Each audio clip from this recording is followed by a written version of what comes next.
ডিব্ৰুগড়ত হোৱা কৃত্ৰিম বানৰ বোজ লোৱাৰ লগতে বানপীড়িতসকলক সাহায্য প্ৰদান কৰিলে অসম জাতীয় পৰিষদে। কৃত্ৰিম বানৰ কবলত পৰা বানপীড়িতসকলক খাদ্য বিতৰণ কৰিলে লুৰিণজ্যোতি গগৈ। লুৰিণজ্যোতি গগৈক সহযোগ কৰিলে স্থানীয় যুৱকসকলে। সাহায্য প্ৰদান কৰি চৰকাৰক তোলা লুৰিণজ্যোতি গগৈ। উল্লেখ্য যে চহৰখনৰ কেইবাঠাই পৰিদৰ্শন কৰি পাঁচালী অঞ্চলৰ বানাক্ৰান্তসকলক খাদ্যৰ বিতৰণ কৰি সাহায্য আগবঢ়ায় লুৰিণজ্যোতি গগৈ সহ তেওঁ দলে। এই খাদ্য বিতৰণ কাৰ্যসূচীত পাঁচালীৰ স্থানীয় যুৱকসকলে সম্পূৰ্ণভাৱে সহযোগিতা আগবঢ়োৱা পৰিলক্ষিত হয়। প্ৰায় 5 শতাধিক বানাক্ৰান্ত লোকক সাহায্য প্ৰদান কৰা অসম জাতীয় পৰিষদৰ এই কাৰ্যসূচীত দলৰ বহু নেতাকৰ্মীয়ে অংশগ্ৰহণ কৰাৰো পৰিলক্ষিত হৈছে। সমগ্ৰ অসমত বান পৰিস্থিতি এটা ভয়াৱহ ৰূপ ধাৰণ কৰিছে। আপোনালোকে সকলোৱে দেখিছে। শেহতীয়াকৈ হোৱা নেৰানেপেৰা বৰষুণৰ ফলত ব্ৰহ্মপুত্ৰ আৰু ইয়াৰ উপনৈৰ বাঢ়নি পানীয়ে চাৰিওফালে বিস্তৃত এলেকা প্লাবিত কৰিছে আৰু বহু পৰিয়াল এই বানপানীৰ ফলত আক্ৰান্ত হৈছে। এতিয়া বিভিন্ন ঠাইত আমি দেখিছো যে অস্থায়ী শিবিৰ পাতিব লগা হৈছে। আজিও বহু খবৰ আহি আছে, বিভিন্ন বান্ধ ভাঙিছে, ৰিং বান্ধ ভঙাৰ খবৰ আমাৰ মাজলৈ আহিছে। গতিকে তেনেকুৱা এটা সময়ত আমি চৰকাৰৰ ওচৰত আহ্বান জনাইছো যে চৰকাৰে যুদ্ধকালীনভাৱে উদ্ধাৰ অভিযান চলাব লাগে। দুৰ্গত ৰাইজৰ সহায় সহযোগিতা আগবঢ়াব পৰাকৈ তেওঁলোকে টোল ফ্ৰী নাম্বাৰ দি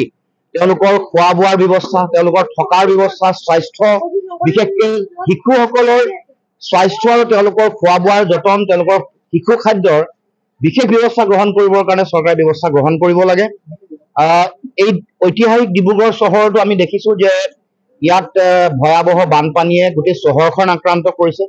আৰু কৃত্ৰিম বানপানীয়ে এটা ভয়াৱহ ৰূপ এই ডিব্ৰুগড়ত আমি ধাৰণ কৰা দেখিবলৈ পাইছো। অতি অপৰিকল্পিতভাৱে তেওঁ যিটো নলা নৰ্দমাৰ ব্যৱস্থা কৰিলে, তাৰ ফলত আমি দেখিছো যে এতিয়া ব্ৰহ্মপুত্ৰৰ বুকুৰ পানী স্তৰটো নমাৰ পাছতো ইয়াৰ পৰা চহৰখনৰ পৰা পানী ওলাই যোৱা নাই। তাৰ মানে এই প্ৰশাসন বা চৰকাৰে এতিয়া বৰ্তমান যিগৰাকী সাংসদ ইয়াৰ পৰা প্ৰতিনিধিত্ব কৰিছে, তেওঁ এই ডিব্ৰুগড় চহৰ প্ৰতিনিধিত্ব কৰি অসমৰ মুখ্যমন্ত্ৰী হৈছিল। কিন্তু ঐতিহাসিক ডিব্ৰুগড় চহৰখনৰ এই কৃত্ৰিম বানপানীৰ সমস্যা, ইয়াৰ নলা নৰ্দমাৰ সমস্যা, ইয়াৰ পানী নিষ্কাশনৰ যিটো ব্যৱস্থা এতিয়া অতি সুপৰিকল্পিতভাৱে কৰিব লাগিছিল, বিজ্ঞানসন্মতভাৱে কৰিব লাগিছিল, এইটো কৰাত চূড়ান্তভাৱে ব্যৰ্থ হোৱা আমি দেখিবলৈ পাইছো। আৰু যাৰ ফলত আজি ডিব্ৰুগড় চহৰৰ ৰাইজে জীয়াতু ভুগিব লগা হৈছে। গতিকে আজি ডিব্ৰুগড় চহৰৰ বিভিন্ন প্ৰান্তৰ মানুহলৈ আহিছো। আমি আমাৰ দলৰ তৰফৰ পৰা, এই অঞ্চলৰ ৰাইজৰ তৰফৰ পৰা আমি খাদ্যৰ যোগান ধৰিবলৈ চেষ্টা কৰিছো, মাত দিছো। কিন্তু আমাৰ এই ক্ষেত্ৰত প্ৰশাসনৰ, চৰকাৰৰ সংশ্লিষ্ট কৰ্তৃপক্ষ বা বিভাগীয় মন্ত্ৰীৰ তেওঁলোকৰ দায়িত্ব অধিক বেছি আছে। তেওঁলোকে এই ক্ষেত্ৰত অতি সোনকালে যাতে ব্যৱস্থা গ্ৰহণ কৰে। এতিয়াও আজিও যিবোৰ অঞ্চল প্লাবিত হৈ আছে, বিশেষকৈ চহৰ মাজমজিয়াত, এইবোৰ কেনেকে উলিয়াই পঠাব পাৰি তাৰ কাৰণে বিশেষ ব্যৱস্থা গ্ৰহণ কৰিব লাগে। আৰু দেখিবলৈ পাইছো যে বিভিন্ন মন্ত্ৰী বিধায়কে কিছুমান এনেকুৱা বক্তব্য আগবঢ়াইছে দুখৰ দিনত, যিবোৰ বক্তব্য আচলতে বানপীড়িত ৰাইজৰ মনত দুখ দিছে। তেওঁলোকৰ কাষত থিয় নিদি এনেকুৱা ধৰণৰ পাতল টুলুঙা মন্তব্যই গোটেই পৰিৱেশটো বেয়া কৰিবলৈ চেষ্টা কৰিছে। গতিকে মুখ্যমন্ত্ৰীকো আহ্বান জনাইছো, এনেকুৱা ধৰণৰ বিধায়ক মন্ত্ৰী তেওঁলোকৰ কথা বতৰাক যাতে নাকি লগাব লাগে আৰু তেওঁলোকক নিৰ্দেশ দিব লাগে যে ৰাইজৰ কাষত থিয় হওক। মই আজি এই মুহূৰ্তত আমাৰ অসম জাতীয় পৰিষদৰ সকলো নেতা কৰ্মকৰ্তাক মই আহ্বান জনাইছো, প্ৰতিখন জিলাৰ যিসকল কেন্দ্ৰীয় সমিতিৰ নেতা আছে তেওঁলোকে সকলো অঞ্চলত যিমানবোৰ বানপানী হৈছে সেই অঞ্চলসমূহলৈ যাওক, মানুহৰ ওচৰত থিয় হওক, সহায় সহযোগিতা কৰক। দলৰ সকলো পৰ্যায়ৰ কেন্দ্ৰীয় সমিতিৰ, জিলা সমিতি, সমষ্টি সমিতি, পঞ্চায়ত সমিতি, বুথ, ৱাৰ্ড, তৃণমূল পৰ্যায়ৰ কৰ্মকৰ্তা, আমাৰ দলৰ যিসকল জাতীয় সেৱক আছে, সকলোৱে বানপীড়িত ৰাইজৰ ওচৰলৈ গৈ উদ্ধাৰ অভিযানত নামক, সহায় সহযোগিতা কৰক। পাৰ্য মানে খাদ্য পাতি যোগান ধৰক, পশু খাদ্য, শিশু খাদ্য যোগান ধৰক আৰু দৰৱ পাতি যোগান ধৰাৰ ব্যৱস্থা কৰক। আজি আপোনালোকে দেখিব পাৰিছে যে আমাৰ পাঁচালী অঞ্চলৰ যিমানখিনি আমাৰ যুৱকসকল আছে, লগতে আমাৰ ডাঙৰ যিসকল আছে জ্যেষ্ঠ, যেনেকে আমাৰ মতুল্লা খান ডাঙৰীয়া আছে, আকবৰ খান ডাঙৰীয়া আছে, লগতে আমাৰ আকৰম খান ডাঙৰীয়া আছে, লগতে আমাৰ সহায় দান বৰঙণি আগবঢ়াইছে আমাৰ অসম প্ৰদেশ যুৱ কংগ্ৰেছ কমিটিৰ সাধাৰণ সম্পাদক প্ৰাঞ্জল ঘাটৰ ডাঙৰীয়া, লগতে আমাৰ ডিব্ৰুগড় জিলা কংগ্ৰেছৰ সাধাৰণ সম্পাদক ৰাজকুমাৰ নীলৰঞ্জন ডাঙৰীয়া আমাক বহুতখিনি সহায় সহযোগিতা কৰিছে আৰু আমি আজি ৰাতিপুৱাৰ পৰা আমাৰ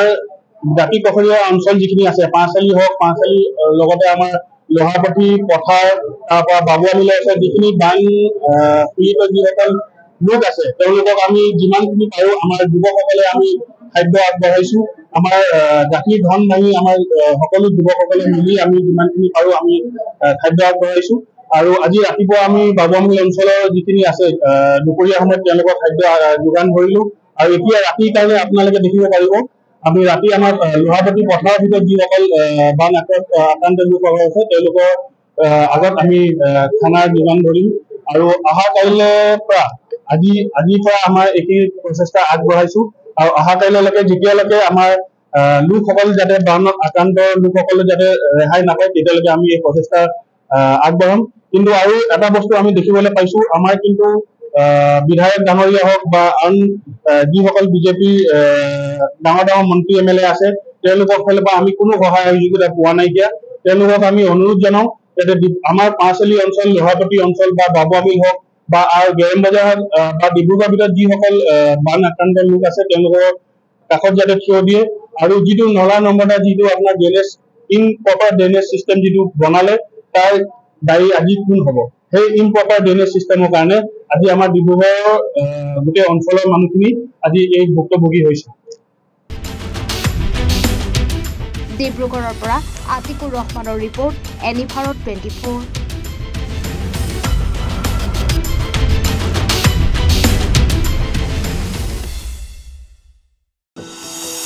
এনি ভাৰত 24ৰ প্ৰথম প্ৰয়াস জুবিন গাৰ্গৰ গীতৰ প্ৰতিযোগিতা জুবিনৰ গানে কি আনে